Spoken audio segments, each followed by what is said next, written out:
अस्सलाम वालेकुम नाज़रीन, मेहरान टीवी न्यूज़ में भले कार आऊं आहियां पेरिया गुल सबका पेरिक नज़र हेडलाइंस ते। सिक्योरिटी फोर्सेस जो बलूचिस्तान के किलात वारे इलाके में ऑपरेशन 4 दहशतगर्द मारिजी विया।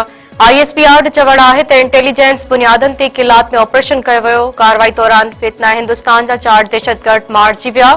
ISPR जो वधिक चवण है त मारिजी वियल दहशतगर्द केतरनि ई कार्रवाइन में मुलविस हुआ। दहशतगर्दन वटां हथियार ऐं बारूदी मवाद हथ कयो वियो। गरू वज़ीर मोहसिन नकवी पारां कामयाब ऑपरेशन ते सिक्योरिटी फोर्सेस खे ख़राज तहसीन पेश। सदर आसिफ अली ज़रदारी 3 ॾींहं जे सरकारी दौरे ते कतर पहुची वियो। सदर दोहा में आलमी समाजी तरक्याती कॉन्फ्रेंस में शरीक। सदर आसिफ अली ज़रदारी आलमी बरादरी के समाजी तरक्की में पाकिस्तान के कदमन का आगाह कंदो। सदर मुख्तलिफ मुल्कन के सरबराहुन ऐं आलमी अगवानन सां मुलाकातूं पिण कंदो। दौरे दौरान PP चेयरमैन बिलावल भुट्टो ज़रदारी भी सदर सां गॾु। वफाकी हुकूमत 27वीं आईनी तरमीम हलंदड़ महीने ही मंजूर कराइण जो प्लान तैयार करे वरितो। तरमीम ते इत्तफ़ाक़ राय लाइ हुकूमत जा मुल्क जी सियासी पार्टियुनि सां राब्ता। ज़रियनि मूजिब 27वीं आईनी तरमीम जो मक़सद वफ़ाक़ जे अख्तियारनि में इज़ाफ़ो करणु आहे। NFC अवार्ड में सूबनि जो हिस्सो घटि कयो वेंदो। कमांड ऑफ आर्मेड फोर्सेस के हवाले से आर्टिकल 243 में तरमीम की तजवीज़ भी तैयार। वज़ीर आज़म के सलाहकार राणा सनाउल्लाह चयो आहे त आइन मुक़दस ज़रूर आहे पर उर्फ़ आख़िर नाहे। बेहतरी लाइ तरमीमूं ज़रूरी आहिनि। 27वीं आईनी तरमीम ते सियासी पार्टियुनि में मुशावरत जारी आहे। राणा सनाउल्लाह वधीक चयो आहे त अरिड़हीं तरमीम जो ताल्लुक वसीलनि जी विरासत सां आहे ऐं हाणे ज़रूरत उन ॻाल्हि जी आहे त मर्कज़ ऐं सूबनि में बराबरी पैदा कई वञे। दिफ़ाई बजट सिर्फ़ वफ़ाक़ न पर सूबनि जी बि गॾियल ज़िम्मेवारी आहे। पीपल्स पार्टी जी अगवान शाज़िया मरी चयो आहे त अरिड़हीं तरमीम ते का बि सौदेबाज़ी नथी थी सघे। 27वीं तरमीम जे हवाले सां काफ़ी वक़्त खां ॻाल्हियूं हलनि पयूं। हुकूमत हाणे पीपल्स पार्टी सां राब्तो कयो आहे ऐं हिमायत घुरी आहे।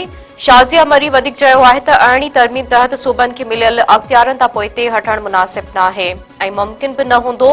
27वीं तरमीम जे हवाले सां हुकूमती प्रपोज़ल PP जी CEC में रखियो वेंदो ऐं CEC में उन हवाले सां फ़ैसिलो कयो वेंदो।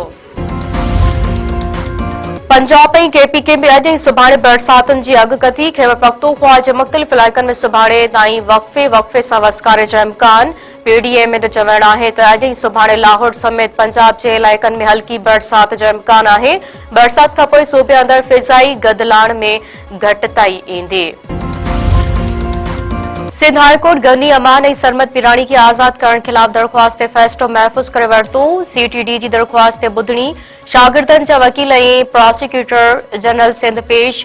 शागिर्दनि जे वकील आमिर नवाज़ बणाए चई हक़ नवाज़ टालपुर दलील ॾिना। दुरियनि जा वकील चीफ जस्टिस जे चैम्बर में तलब। अदालत पारां CTD जी दरख़्वास्त ते फ़ैसिलो अॼु ई ॿुधाइण जो इम्कान। सरकारी वकील जो चवणु आहे त मैजिस्ट्रेट वटि जवाबदारनि खे आज़ाद करण जो अख्तियार न हो। असां रुगो राहदारी रिमांड घुरियो हो। जज जवाबदारनि खे आज़ाद करण जो हुकुम ॾेई छॾियो।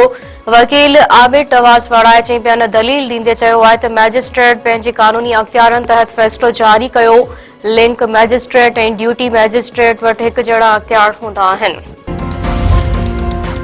सांगड़ वेझो तेज़ रफ़्तार बस जो मोटरसाइकिल खे टक्कर बजणा फौत। राउतियाणी में रोड हादसो। फौतियुनि जी जमराव वासी सूमर भील ऐं मेवो भील तौर सुञाणप। हिकु ॼणो ज़ख़्मी। ड्राइवर मौक़े तां फरार। पुलिस बस खे तहवील में वठी छॾियो।